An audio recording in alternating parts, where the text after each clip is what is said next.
How to find or add nearby friends on Snapchat. So let's get started.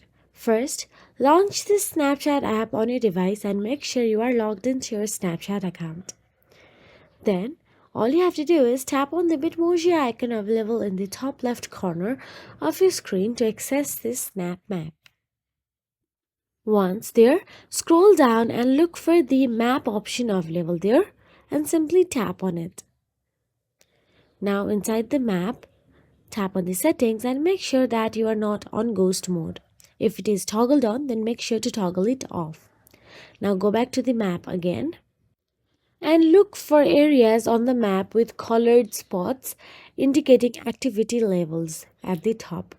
Blue spot represents area with recent public stories or active users. And there on the profile you can see add or subscribe button to send a friend request or follow the user. You can simply tap on it and add your nearby user. So that is it. If you found this video helpful, please like, share and subscribe, and thank you so much for watching.